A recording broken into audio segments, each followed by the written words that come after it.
Assalamualaikum warahmatullahi wabarakatuh dan selamat sore. Halo pemirsa TVRI Sulawesi Tengah dimanapun Anda berada. Kembali di awal pekan ini hadir sebuah program yang memberikan informasi edukatif, inspiratif mengenai dunia kesehatan, apalagi kalau bukan Solusi Menuju Sehat atau SMS. Kali ini bersama dengan saya Dian Merdekawati yang menemani Anda, dan juga saya tidak sendiri di sini karena saya sudah bersama dengan seorang dokter yang akan memberikan informasi kepada kita semua mengenai tema yang akan kita perbincangkan pada sore hari ini. Di sini telah hadir Dr. Fenis. Selamat sore Dr. Fenis. Selamat sore. Iya, Dr. Fenis Haryadi, spesialis jantung dan pembuluh darah konsultan. Betul ya dokter Ya, ya? betul. Bagaimana kabarnya dokter? Alhamdulillah baik. Alhamdulillah Ya. baik. Salam sehat dokter ya? Ya, alhamdulillah sehat.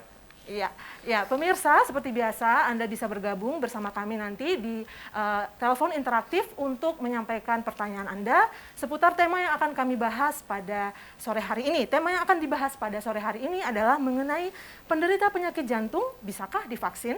Nah, kita akan membahas hal ini lebih dalam bersama dengan Dr. Fenis. Dan Anda bisa bergabung bersama kami dengan mempergunakan line telepon di 0451 452 414. Baik, Dr. Fenis. Ya, ya Mbak. Ya, dokter, kita senang sekali ya dokter karena sejak tanggal 21 September kemarin Ya. level PPKM di Kota Palu itu menurun dari turun, ya, PPKM betul level sekali. 4 menjadi level 3. Dan tentu saja ini diakibatkan adanya banyak faktor ya dokter ya. Salah Banyak satunya faktor. adalah pemberian angka vaksinasi yang meningkat di Kota Palu. Tidak hanya di Kota Palu, bahkan di kabupaten-kabupaten di Iya, Sulawesi betul. Tengah juga mengalami penurunan PPKM level yang lebih turun begitu dokter ya. Iya. Nah, berarti memang vaksinasi ini menyasar ke seluruh kalangan masyarakat. Nah, artinya seluruh masyarakat wajib untuk divaksin. Karena ini sangat dibutuhkan ya dokter, karena Iya, kalau betul kita sekali sekarang itu, Mbak. keluar kota, baik jalur darat, jalur Iya. udara, kita harus divaksin. Bahkan kalau mau ke tempat umum sekarang seperti ke mall, kita harus menunjukkan status vaksinasi kita melalui aplikasi Iya, Peduli melakukan Lindungi. scanning. Begitu. Iya, betul dokter. Jadi memang seluruh golongan masyarakat perlu untuk divaksin. Tapi ada beberapa kelompok masyarakat yang sampai hari ini dokter masih was-was dan sepertinya masih khawatir untuk mau divaksin. Nah, kelompok masyarakat ini adalah kelompok yang memiliki penyakit bawaan atau penyakit komorbid begitu, penyerta, dokter. ya. Iya. Nah, salah satu penyakit bawaan itu adalah penyakit jantung. Dan Iya. itulah yang akan kita bahas di sini ya bersama Dr. Fenis nanti. Ya, dokter. Namun mengawali itu saya ingin bertanya mengenai dokter apa saja masalah-masalah penyakit jantung yang ada, dokter? Ya, terima kasih Mbak Dian. Saya mau menjelaskan dulu dari awal. Ini kebetulan berkaitan dengan Hari Jantung Sedunia, Oh, ya, yang jatuh pada tanggal 29 September. Oh, belum lama dokter Iya, ya? 29 beberapa hari yang lalu. Iya. Ya. Jadi saya jelaskan sedikit bahwa kurang lebih 18,6 juta penduduk di seluruh dunia itu meninggal akibat penyakit jantung. Itu satu. Itu kemudian data dari WHO menunjukkan ya 1 dari 5 orang itu komorbidnya penyakit jantung. Oh, iya. 1 dari 5. Kemudian data dari WHO juga menyebutkan bahwa 32% dari seluruh kematian itu penyebabnya kardiovaskuler. Oh, iya. Jadi ini penting sekali, makanya saya bilang penyakit jantung itu kurang lebih sepertiga penyebab dari seluruh kematian di seluruh dunia. Ini yang harus betul-betul kita cegah, jangan sampai kejadian angka penyakit jantung ini meningkat di masyarakat. Itu aja dulu mungkin pengantar. Oke, jadi penyakit jantung ini memberikan sumbangsi yang cukup besar ya Cukup di dalam besar. angka kematian Iya. yang ada ya. Nah, dokter, seperti tema kita pada sore hari ini, pasti yang menjadi suatu kekhawatiran masyarakat pada saat ini sampai mereka masih belum mau untuk divaksin itu adalah karena mungkin ada efek-efek samping yang mungkin diakibatkan dari vaksin tersebut, dokter. Nah, tapi sebelumnya saya ingin bertanya, dokter, sebenarnya bisa atau tidak bisa kalau untuk seorang yang memiliki penyakit jantung itu diberi vaksin? Kalaupun bisa, apakah ada syarat-syarat tertentu agar layak divaksin begitu, dokter? Lebih dari 90% kasus dengan penyakit jantung bisa divaksin.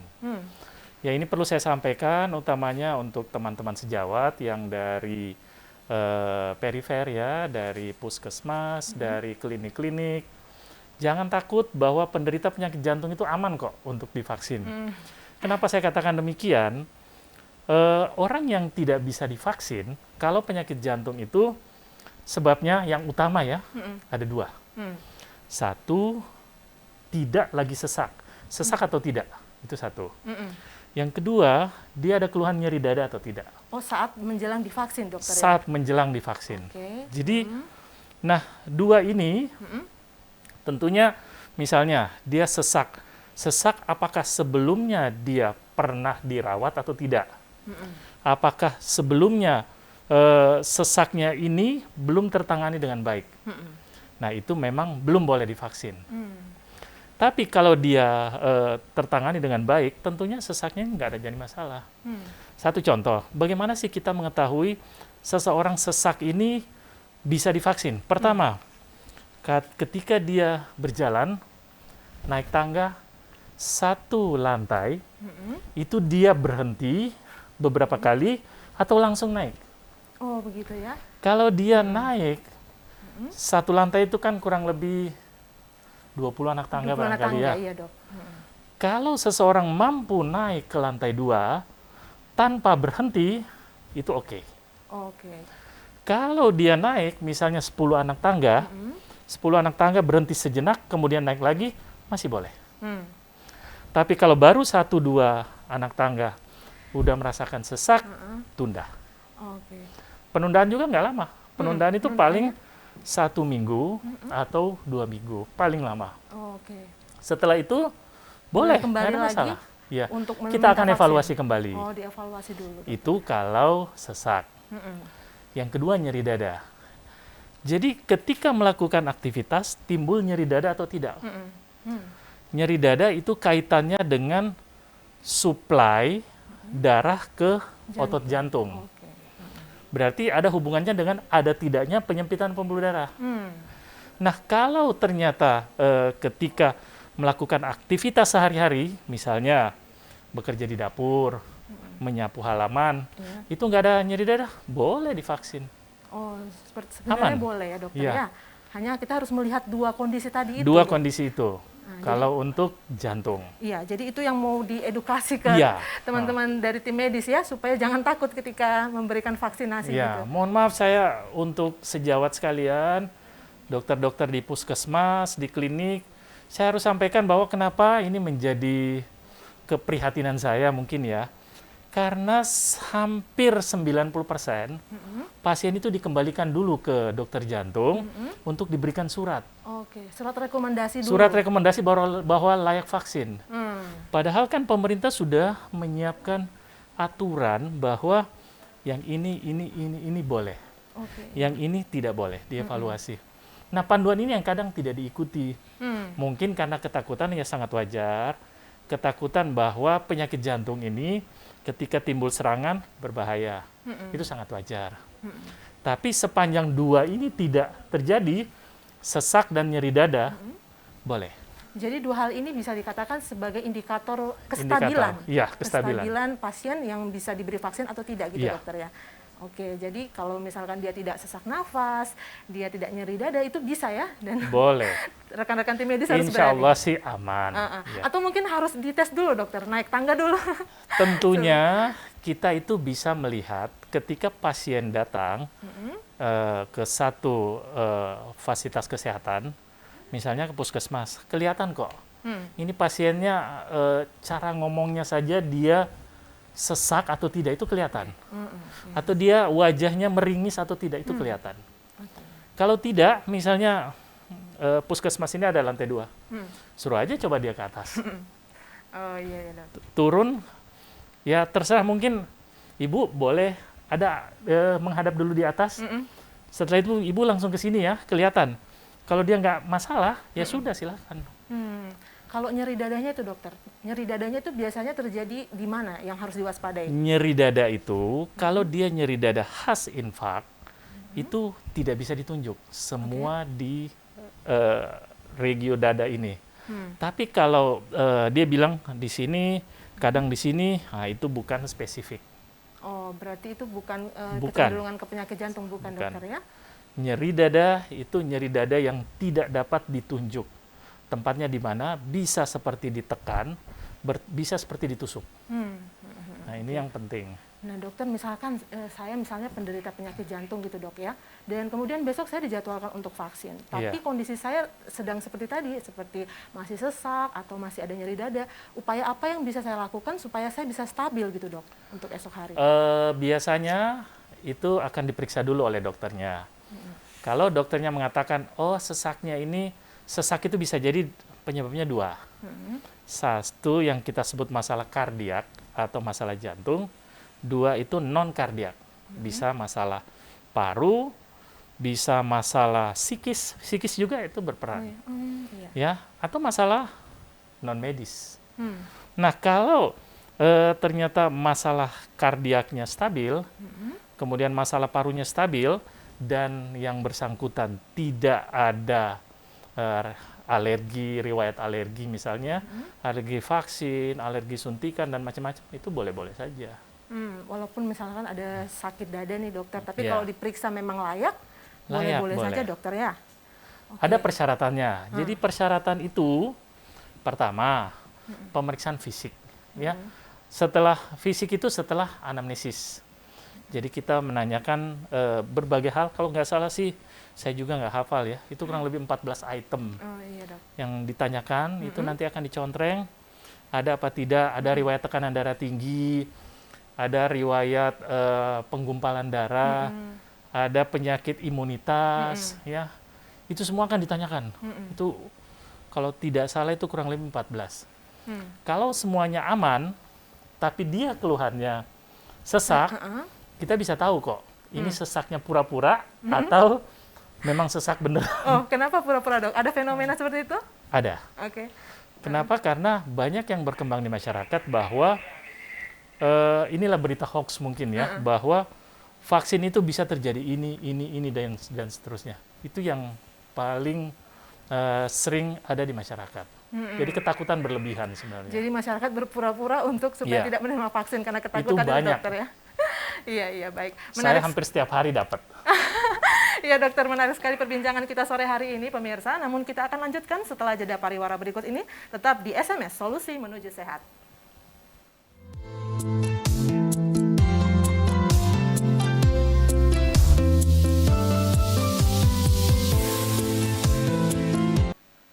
Halo pemirsa, kembali lagi masih dalam Solusi Menuju Sehat atau SMS bersama dengan Dr. Fenis, dan kita sore hari ini membahas mengenai penderita penyakit jantung bolehkah divaksin. Baik dokter, tadi kita sudah membahas ya dokter ya mengenai hoax-hoax itu dokter. Tapi kalau pasien dokter sendiri bagaimana sejauh ini? Apakah sudah mendapatkan vaksin dan bagaimana keadaannya? Iya, terima kasih Mbak Dian. Jadi untuk pasien-pasien ya baik di poliklinik atau di tempat praktek, di rumah sakit ya, itu sebagian besar sudah mendapatkan vaksinasi. Ya, ini sekaligus saya berusaha mengedukasi masyarakat. Kenapa? Bahwa ketika orang kena COVID, yang memperberat itu selalu adalah komorbid. Artinya penyakit penyerta. Apa itu? Bisa jantung, bisa dari saraf ya, misalnya stroke, bisa dari bagian penyakit dalam, misalnya gagal ginjal, ya itu yang paling sering. Ya penyebab kematian kan hanya ada dua, gagal sirkulasi, berarti jantung berhenti memompa, atau yang kedua gagal napas. Ya otak memerintahkan paru-paru untuk bernapas. Ya, nah ini masalah yang paling sering. Jadi rata-rata orang yang meninggal karena COVID itu, yang menyebabkan perburukan itu karena penyerta. Ya, karena komorbidnya. Iya dok, kita akan lanjutkan dok, tapi sebelumnya ini ada penelpon yang sudah bergabung bersama kita. Ya, saya sapa. Halo, selamat malam. Selamat malam Mbak. Iya, dengan siapa Pak? Di mana? Dengan Andi di Patimura. Baik, Pak Andi di Patimura. Silakan Pak dengan pertanyaannya. Baik, terima kasih Mbak. Selamat malam dokter. Selamat malam Pak Adi. Iya, dok begini, saya minta maaf sebelumnya, saya ini kan temanya yang untuk penyakit jantung saja saya lihat ya. Iya. Tapi apakah saya bisa bertanya yang lain begitu? Tapi tetap masalah vaksin. Ya, boleh saja. Siap. Ini gini dok, apakah ibu hamil itu bisa divaksin gitu dok? Ya. Terus ibu saya pernah kena COVID positif. Berapa lama setelah sembuh dia dari COVID-nya, terus bisa divaksin begitu? Iya. Saya Iya. kira itu saja dok. Ya, itu saja Pak Terima Andi. kasih. Baik, terima kasih Pak Andi Ya. di Patimura sudah bergabung bersama kita. Iya, sama-sama. Iya, saya mengundang kembali untuk Anda pemirsa, kalau ada Anda yang mau bergabung kembali juga boleh di 0451 452 414. Baik Pak, tadi pertanyaan dari Pak Iya. Andi di Patimura mengenai apakah ibu hamil bisa divaksin Pak? Ya, untuk ibu hamil ya, kalau yang aturan lama itu belum.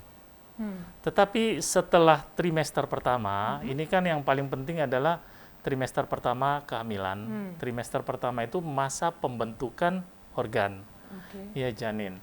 Nah, masa pembentukan organ ini biasanya sedapat mungkin menghindari sesuatu yang bisa merusak terjadinya pembentukan organ. Ya, itu yang paling penting. Ya, apakah setelah itu boleh? Tentunya yang bersangkutan harus konsultasi dulu sama spesialis obgynnya. Kenapa? Karena menentukan seseorang layak divaksin atau tidak adalah dokter yang memegang pasien tersebut. Jadi kalau ranahnya ibu hamil, saya bilang boleh-boleh aja, sepanjang aturannya diikuti. Ya, sama seperti penyakit jantung. Apakah boleh divaksin? Boleh, sepanjang aturannya diikuti. Siapa yang menentukan? Dokter yang merawat. Kira-kira seperti itu. Jadi, kalau dari saya pribadi, untuk masa trimester pertama, itu masa pembentukan janin, itu sebaiknya sedapat mungkin, termasuk apalagi suntikan ya, sedangkan obat minum saja kita harus hati-hati memberikan. Kenapa? Karena bisa saja merusak pembentukan janin, bisa lahir cacat dan sebagainya. Itu baru masalah pada janin. Masalah pada ibunya juga kan satu masalah tersendiri. Ya, jadi sebaiknya Pak Andi ya, kalau yang seperti itu konsultasikan ke spesialis obgyn. Itu jawaban saya. Kemudian yang kedua, masalah rentang setelah terpapar. Betul. Biasanya setelah 3 bulan itu sebaiknya divaksin. Apalagi pasien dengan komorbid. Komorbid bisa jantung, bisa saraf, bisa penyakit dalam ya, gangguan misalnya hipertensi, gangguan ginjal, asma dan sebagainya. Itu sebaiknya divaksin setelah 3 bulan. Kenapa ini penting? Karena kalau kita divaksin, mohon maaf, saya setiap hari merawat pasien-pasien penderita COVID, khususnya dengan komorbid di rumah sakit. Saya harus sampaikan ya Pak ya, bahwa hampir 100% pasien COVID di Undata dengan komorbid tanpa vaksinasi hampir 100% meninggal. Iya dok. Ya, jadi apa sih gunanya vaksinasi? Vaksinasi ini membentuk imunitas tubuh. Jadi ceritanya ibarat satu negara, kita ini yang kita siapkan adalah tentara-tentara. Ya, kalau negara ini tidak punya tentara, otomatis ketika musuh menyerang, ya langsung dikuasai. Kira-kira seperti itu. Tapi kalau ada tentara, otomatis ketika musuh menyerang, paling tidak ada pertahanan. Ada pertahanan diri. Itulah makanya saya anjurkan, semua pasien dengan komorbid wajib divaksinasi.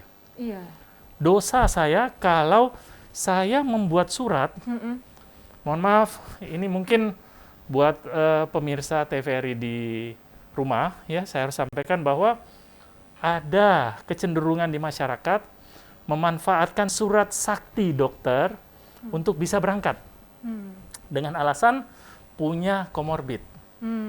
Entah dia bilang, saya ini sakit jantung, tidak bisa divaksin. Berdasarkan surat itulah yang dipakai di bandara. Ini sekali lagi saya sampaikan, ini keliru. Jadi saya harus luruskan bahwa karena dokter sayang sama masyarakat, makanya wajib divaksin. Kalau dokter tidak sayang, dia akan keluarkan itu surat. Iya, Dok. Kira-kira seperti itu. Iya, jadi sebegitu takutnya ya masyarakat ini akibat ada masyarakat. hoax yang tadi yang menyebar itu, Dok. Sampai akhirnya lebih baik saya memasukkan surat daripada Ya, benar-benar melakukan vaksin begitu, Dok ya. iya. Nah, ini berkenaan dengan yang penjelasan dokter tadi mengenai ini ya, tadi mengenai penyebaran pemberian vaksinasi tadi itu, dokter. Iya. Saya ingin bertanya, Dok, kalau misalkan ada pasien penyakit jantung yang misalkan dia itu dijadwalkan akan mendapatkan vaksin, tapi sebelumnya beberapa waktu sebelumnya dia mengalami serangan jantung atau mungkin dia menjalani treatment misalkan memasang cincin atau bypass, begitu adakah rentang waktu yang harus diberikan untuk baru bisa mendapatkan vaksin, Dok? Biasanya fase stabil itu kita setelah pasca rawat itu 1 minggu, paling cepat 1 minggu pasca rawat dengan kondisi stabil boleh divaksin. Atau ada yang mengatakan bahwa rentang 1 sampai 2 minggu pasca serangan dengan klinis stabil boleh dirawat. Apa kriteria klinis stabil? Tekanan darah terkontrol, gula darah terkontrol, kolesterolnya terkontrol, dan tidak ada gejala klinis. Gejala klinis apa? 2 itu tadi, sesak dan nyeri dada. Boleh, silakan. Oh iya, berarti ada jarak 1 sampai 2 minggu ya, gitu, iya. dokter ya. Iya, ternyata memang tadi seperti dokter jelaskan ya, justru sebenarnya vaksinasi ini harusnya digunakan oleh orang-orang yang memiliki penyakit komorbid tadi, Dok. Iya. Karena seperti yang dokter tangani tadi ya, 100% orang yang Hampir meninggal, 100%. hampir 100% orang yang meninggal yang pasien yang dokter tangani itu adalah orang-orang yang memiliki penyakit komorbid namun belum mendapat vaksin. Belum Dok, ya? mendapat vaksin sama sekali. Nah, tapi justru mereka yang takut, dokter, untuk Iya. divaksin itu kan? Untuk itulah gunanya edukasi ini kita sampaikan ke masyarakat, supaya ayo mari kita berbondong-bondong melakukan vaksinasi. Siapa yang harus vaksin? Orang dengan hipertensi, orang dengan diabetes, orang dengan kolesterol tinggi, orang dengan faktor risiko turunan, orang dengan perokok berat. Ini wajib. Itu wajib vaksin. Dokter ya? Iya. Baik dokter, kita sudah terhubung lagi dengan penelpon berikutnya. Silakan, halo selamat malam. Selamat malam, Mbak. Iya, dengan siapa? Di mana, saya Pak? kembali lagi, Mbak, dengan Andi di Patimura tadi. Masih dari Pak Andi, silakan Iya, Pak Pak Andi. Terima kasih, Dok, atas penjelasannya sangat jelas, bagus gitu. Tapi saya ada pertanyaan lain lagi, Dok. Iya, Pak. Apakah ini masih menyangkut vaksinasi, Dok? Saya ada beberapa orang tetangga di sekitar rumah. Jadi sempat bincang-bincang dengan mereka. Ternyata mereka belum vaksin. Terus katanya mereka takut, khawatir. Yang satunya katanya ada mahnya, ada penyakit mah, jadi takut. Yang satunya ada darah tinggi, dia takut, begitu. Jadi mereka pengertiannya kalau mau vaksin begitu datang ke tempat vaksin itu langsung disuntik, Dok. Dok, bisa mohon penjelasannya begitu. Apakah memang orang kita begitu datang ke tempat vaksin, apakah langsung divaksin atau ada pemeriksaan dulu, Dok? Apakah memang dia bisa untuk divaksin atau gimana, Dok? Gitu. Ya. Oke, baik Pak Andi. Itu saja Pak ya. Baik, terima kasih Itu Pak saja. Andi di Terima Jalan kasih. Patimura. Iya, sudah kembali bergabung bersama kita. Jadi Pak, pertanyaan Pak Andi tadi mengenai apakah kalau kita datang vaksin itu ada pemeriksaan khususnya seperti orang yang punya penyakit mah tadi seperti tetangganya Pak Andi tadi ya? Iya. Jadi tentunya terima kasih banyak Pak Andi ya sekalian ini pertanyaan yang luar biasa bagus ya. Sekaligus mengedukasi masyarakat. Jadi saya harus sampaikan bahwa sebelum melakukan vaksinasi itu semuanya harus diperiksa dulu. Pemeriksaan ini ada 2. Pertama itu dari anamnesis. Anamnesis artinya tanya jawab singkat antara vaksinator ya petugas vaksin dengan pasien. Nah, tanya jawab itu mencakup item itu sudah ada kok patronnya, item-itemnya apa saja itu. Saya mohon maaf saya nggak hafal semuanya 14 ya, tapi tadi itu, Dok, ya? Ya kurang lebih sekitar segitu. Itu akan ditanyakan apakah ada atau tidak. Nanti akan dicontreng. Nah, itu dari anamnesis. Selesai anamnesis, kemudian datanya dimasukkan, baru kemudian yang bersangkutan itu akan diperiksa oleh dokter. Diukur tekanan darah. Berapa yang bisa tekanan darah? kurang dari 180 mm air raksa. Kalau tekanan darah kurang dari 180 boleh divaksin. Ya. Terus apalagi yang menjadi patokan? Gula darah. Gula darah pada saat vaksin terkontrol apa tidak? Yang ketiga, yang masalah ini kadang kolesterolnya luar biasa tinggi. Iya dok. Tapi kalau walaupun kolesterolnya tinggi, tapi tekanan darahnya terkontrol dan tanpa keluhan, boleh silahkan. Ya, jadi yang harus saya sampaikan ke masyarakat bahwa orang yang akan menjalani vaksinasi itu ada tahapan pemeriksaan yang betul-betul detail. Kenapa saya harus sampaikan begini? Karena sebagian ya kita tidak tahu ya yang namanya orang antara satu dan dengan yang lain itu berbeda. Bedanya di mana? Si A bisa saja ketika menerima obat A itu tidak masalah, tapi ketika diberikan pada si B itu bermasalah. Jadi yang harus saya sampaikan bahwa yang namanya suntikan apapun namanya tetap punya resiko. Pasti ada resiko. Tapi sekarang pertanyaannya adalah apakah pasti terjadi? Insya Allah tidak. Jadi resiko itu berdasarkan ini kurang dari 1%. Oke, resikonya kurang kurang dari 1%. Iya, baik. Ya, manfaatnya lebih banyak. Manfaatnya justru lebih banyak daripada resikonya, daripada dok, ya? mudaratnya. Baik dokter. Iya, pembicaraan kita masih akan berlanjut, pemirsa, dalam Solusi Menuju Sehat, tetap di TVRI Sulawesi Tengah. Namun setelah jeda pariwara berikut ini.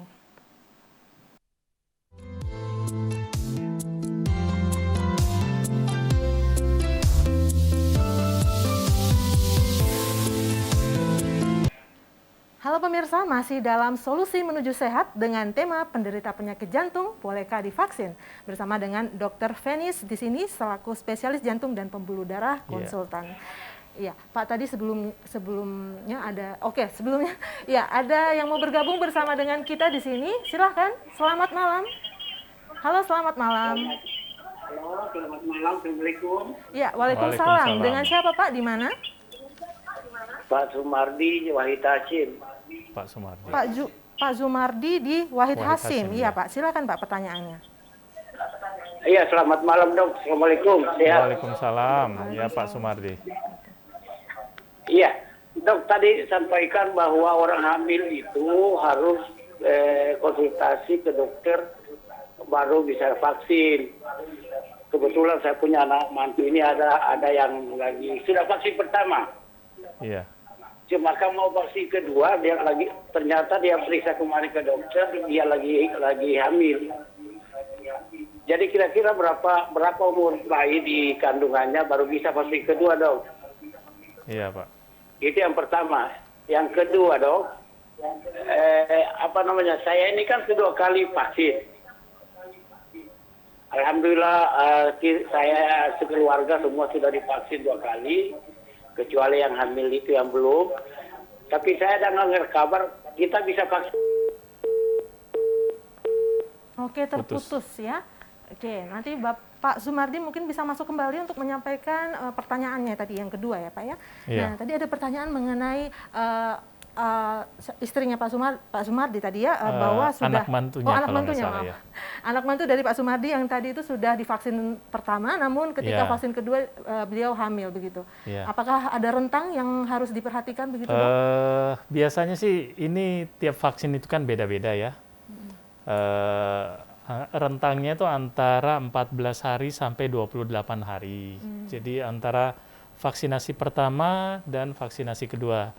Jadi beberapa vaksin itu seperti Sinovac, itu kan tadinya 14 hari, kemudian jadi 28 hari ya. Jadi sebenarnya kalau sudah terlanjur vaksin pertama, ini kan yang kita tidak harapkan adalah terjadi penurunan. Jadi dia mencapai kadar puncak, peak namanya. Jadi ketika dia sudah mencapai kadar puncak, jangan sampai turun sampai di bawah lagi, baru Kadar puncak apa nih, Dok? Kadar puncak vaksin dalam tubuh ya. Jadi dia sudah memberikan imunitas. Kinerja vaksin dalam tubuh kinerja, kita. ya. Makanya ketika dia mulai turun, itu kita memberikan booster lagi supaya dia kembali naik. Nah, permasalahannya sekarang adalah ternyata setelah vaksin pertama ketahuan hamil. Betul, Dok. Nah itu kalau ketahuan hamil seperti itu, sebaiknya konsultasikan dulu. Seperti yang saya sampaikan bahwa yang namanya benda asing, ya itu entah cairan atau apa yang masuk ke tubuh, ketika masa pembentukan janin, itu sebaiknya konsultasikan dulu ke dokter kandungan. Karena mereka yang lebih berkompeten dalam menjawab masalah ini. Jadi kalau saran saya, kalau dari saya ya, pribadi, ya kalau ternyata, ini banyak pasien saya ya, ketahuan dia penyakit jantung bawaan, kemudian ketahuan dia hamil, saya langsung hentikan obatnya. Saya hentikan, kemudian mengganti obat-obat lain yang aman untuk janin. Ya sama, kalau ternyata setelah ketahuan hamil, apakah bisa vaksin kedua? Yang bisa menjawab itu dokter kandungannya. Kalau saya, trimester pertama, 3 bulan pertama adalah masa pembentukan organ. Tadi, Dok, ya. Masa pembentukan organ tentunya kita berhati-hati. Itu jawaban saya. Terus, untuk keluarga, semua keluarga yang sudah menjalani vaksinasi kedua, itu sangat baik ya. Tapi bukan berarti bahwa setelah sudah menjalani vaksinasi kedua lantas aman, tergantung lagi dari lingkungan. Kalau lingkungan di tempat Pak Sumardi tinggal ternyata lebih banyak yang belum divaksin, maka ini tidak akan memberikan dampak yang lebih baik. Yang terbaik adalah dalam satu komunitas itu paling sedikit 70% yang divaksin, yang sudah divaksin. Atau yang kedua, sebelumnya daerah merah, semuanya sudah terpapar. Oh, jadi 70% penyintas COVID-19. Iya, kira-kira seperti itu. Oh, Jadi ya. bisa jadi dua. Satu, lebih dari 70% sudah terpapar, atau yang kedua, lebih dari 70% sudah divaksin.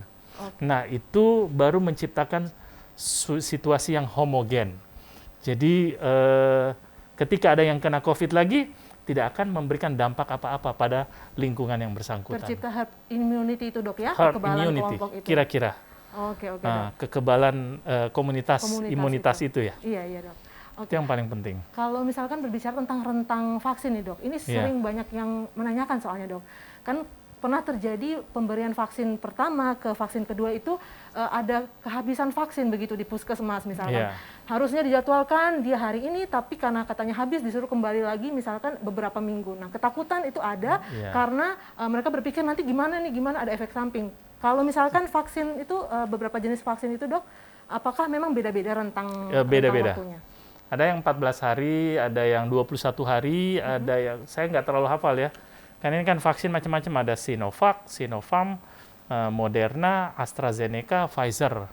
Itu yang ada lagi sebenarnya Sputnik apa itu, tapi nggak masuk ya. Tapi yang masuk di Indonesia 5 ini. Ini semua rentangnya itu antara 14 hari sampai 28 hari. Nah, gunanya apa? Itu tadi ketika divaksin pertama berarti dia mencapai kadar puncak. Nah, kemudian dia akan turun. Kemudian di booster lagi. Nah, kemudian dia naik. Nah, seperti tenaga kesehatan. Tenaga kesehatan ini kan dapat 3 kali. Nah, 3 kali itu, jadi ketika sudah mulai turun kadarnya, dia di booster itu untuk membuat dia naik lagi. Kira-kira seperti itu. Nah, ke depan, masyarakat semua juga bisa di booster. Tapi pemerintah mengatakan boosternya itu tidak gratis. Oke, tidak gratis ya untuk ya, depan ini. Kenapa demikian? Yang diinginkan saat ini, kenapa harus tercapai dalam 1 tahun? Yang diinginkan adalah tercapainya kekebalan komunitas 70% itu dalam 1 tahun. Oke, dengan begitu, ketika semuanya sudah terpapar dalam artian 2, terpapar langsung, berarti dia penyintas, atau vaksin. Ketika itu sudah mencapai 70%, insya Allah angka COVID akan turun. Oke, Dok. Iya. Mungkin ini pertanyaan terakhir, Dok, ya. Kalau misalkan bicara mengenai vaksin tadi, Dok, apakah ada rekomendasi vaksin tertentu yang dianjurkan atau aman untuk penderita penyakit jantung bawaan ataupun jantung rematik gitu, Dok? Rekomendasi vaksin yang paling dampaknya paling banyak ini mungkin AstraZeneca ya kali, kalau tidak salah ya. Itu banyak dilaporkan masalah penggumpalan darah itu ya. Jadi yang kita tahu bahwa vaksin ini itu kan makanya yang kita periksa biasanya tuh D-dimer ya. Nilai D-dimer ini untuk kekentalan darah. Kekentalan darah itu normalnya bisa sampai 0,4 mikro ya. Atau kalau dia pakai metode yang ELISA itu dia antara 600 nano sampai 1200. Itu normalnya. Oke, dokter. Nah, kalau dia lebih dari 1200, AstraZeneca kadang itu bisa menyebabkan pengentalan yang lebih berat. Baik, dokter. Ya, tapi kalau yang lain seperti Sinovac sih lebih baik. Baik, dokter. Baik, kita sudah ada di akhir acara. Mungkin dokter ada pesan singkat saja, dokter. Singkat untuk masyarakat pemirsa TVRI Sulawesi Tengah di rumah mengakhiri diskusi kita pada sore hari ini, dokter. Silakan. Ya, kepada saudara-saudaraku masyarakat Sulawesi Tengah, ayo mari kita sama-sama mengatasi pandemi COVID-19 ini dengan cara apa? Dengan cara vaksinasi supaya tercapai kekebalan komunitas. Kalau semua sudah terpapar dengan 2 cara, hanya ada 2 cara. 1, terpapar langsung, atau 2, vaksinasi. Kita pilih vaksinasi. Kira-kira itu aja. Baik. Terima kasih, dokter, untuk kesempatannya hadir di studio bersama dengan kami, Dr. Fenis Haryadi, spesialis jantung dan pembuluh darah dan konsultan. Ya, terima kasih, dokter. Jadi menjawab tema kita pada malam hari ini, penderita penyakit jantung bolehkah divaksin?